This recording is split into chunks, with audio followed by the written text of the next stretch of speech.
அதாவது கேரளாவில் நடந்த உடனே எனக்கு முக்கியமான ஒரு செலிபிரிட்டி 2 பேர் பேசினாங்க. அவங்க சொன்னாங்க, நாங்கள் ஒரு ஐசிசி கமிட்டி ஃபார்ம் பண்ணோம் சொன்னாங்க. உடனடியாக அதை எப்படி ஃபார்ம் பண்ணணுன்றது அவங்களுக்கு கிடையாது. இப்போ பண்ணணும்னு சொன்னாங்க. அதை வரவேற்க வேண்டிய விஷயம். நாம் சென்னை, நம்ம தமிழ்நாட்டில் அவங்க உடனே அங்கே நடந்த உடனே இப்போ கேட்டிருக்காங்க. அவங்க கேட்ட டாக்குமெண்ட்ஸ் எப்படிலாம் உருவாக்கணும், ஃபார்ம் பண்ணணும், அவங்களுக்கு என்னென்ன வேணும், எப்படி யூஸ்வலாக நாங்கள் வந்து அவங்க கமிட்டி ஃபார்ம் பண்ணுறதுக்கு கூட நம்முடைய அரசு தரப்புலேருந்து சமூக நலத்துறையிலேருந்து டிஸ்ட்ரிக்ட் சோஷியல் வெல்ஃபேர் ஆஃபீஸரை நாங்கள் டைப் பண்ணி விடுவோம். அவங்களுக்கு ஹெல்ப் பண்ணுறோம் சொல்லியிருக்கோம். இல்ல, அவங்க கமிட்டி ஃபார்ம் பண்ணுவாங்க. அவங்க கமிட்டி ஃபார்ம் பண்ணும்போது அந்த கமிட்டியில் பாருங்களேன், திரைத்துறை வந்து நிறைய இருப்பாங்க. ஆக்சுவலாக பார்த்தீங்கன்னா சின்னத்துறையில் இந்த மகளிர் ஆணையம் தலையிட்டு 2-3 பேர் அரெஸ்ட் பண்ணியிருக்கோம். அது உங்களுக்கு தெரியுமோ தெரியாதோ, அவங்க வந்து நேராக எங்கள் கமிஷனுக்கு வந்து கொடுத்துட்டு நம்ம எவிடன்ஸோடு பண்ணியிருக்கோம். ஆனால் இங்கே கேரளாவுக்கு பிறகு இந்த ஏமா கமிட்டி அந்த இது நடந்தது பிறகு அவங்களாம் முன் வந்தாங்க. அந்த செலிபிரிட்டியே முன் வந்து எனக்கு தொடர்பு கொண்டு இந்த கமிட்டி ஃபார்ம் பண்ணு சொன்னாங்க. உறுதியாக நாங்கள் கூட நின்று கமிட்டி பண்ணுவோம். அதுக்கப்புறம் ஒவ்வொரு மாதமும் அந்த கமிட்டி வந்து மீட்டிங் வச்சு எங்களுக்கு அந்த ரிப்போர்ட்டை கொடுப்பாங்க. அரசு வந்து அதை கண்காணிக்கும். நாங்கள் புதுசா பண்ணா வரவேற்கலாமேங்க.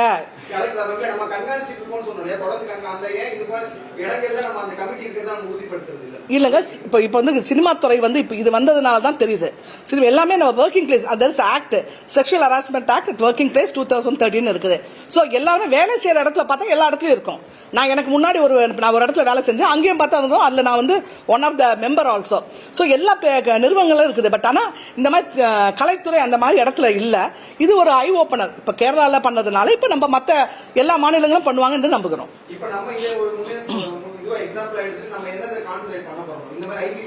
நாங்க எல்லா ஒர்க்கிங் பிளேஸ்ல ஐசிசி இருக்குங்க, எல்லாமே இல்லைங்க. அதை ஸ்ட்ரென்தன் பண்ணுவோம். 2வது, இப்ப கல்வி நிறுவனங்கள்ல வந்து இருக்கிறதுனால நான் இப்ப தொடர்ந்து வந்து நான் கலெக்டர்கிட்ட பேசிதான் இருக்கேன். நிறைய லெட்டர்ஸ் அனுப்புறேன். நான் போகும்போது பேசிதான் இருக்கேன். இன்னும் தீவிரமா கண்காணிக்க சொல்லுவோம் இந்த கல்லூரிகளை. ஏன்னா இப்ப நம்ம கவர்மெண்ட் காலேஜஸ் மாத்திரம் பாக்குறோம், பிரைவேட் காலேஜஸ்லயும் சில பேர் கேட்பாங்க, மாணவிகள் தானே இருக்காங்க, என்ன ஹராஸ்மெண்ட் ஆகுது, ப்ரொஃபசர்ஸ் கூட இல்லை. பட் ஆனால் அங்கே வேலை செய்யல எலக்ட்ரீஷியன் வருவான்.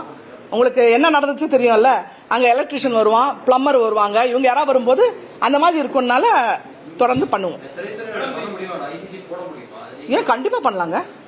இல்ல என்ன இருக்குது, ஒரு கமிட்டி ஃபார்ம் பண்ண போறீங்க, ஒரு ஹராஸ்மெண்ட் இருந்தா அவங்க வந்து அந்த கமிட்டியில கம்ப்ளைண்ட் பண்ண போறாங்க. அது கண்டிப்பா பண்ண முடியும்.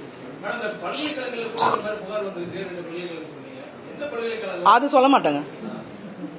நாங்க விமன் கமிஷனை பொறுத்த வரைக்கும் பெண்கள் வந்து தைரியமா வந்து சொல்லி அவங்க ஐடென்டிட்டி தெரியக்கூடாதுன்னு நினைக்கிறாங்க. அதை கூட சொல்லக்கூடாது. ஏன்னா நாங்க ஒரு ஆள் தப்பு பண்றதுனால அந்த பல்கலைக்கழகத்துக்கு கெட்ட பேர் வரக்கூடாது. ஏன்னா நாளைக்கு அந்த யூனிவர்சிட்டிக்கு போறதுக்கு எல்லாம் போயிடுவாங்க. நான் உங்க கேட்டதுக்கு கரெக்டா பதில் சொல்லிட்டேன்.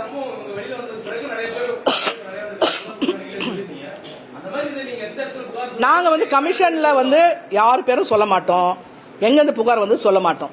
மன்னிக்கவும். இல்லங்க, இப்ப தைரியமா வந்து சொல்றாங்க. பரவலா இருக்குதுல்ல, எல்லா இடத்துலயும் இருக்குங்க.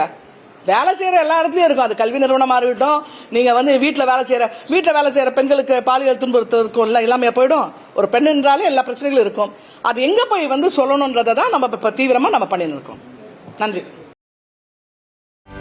செய்திகளை உடனுக்குடனும் துல்லியமாகவும் தெரிந்து கொள்ள சப்ஸ்கிரைப் பண்ணுங்க.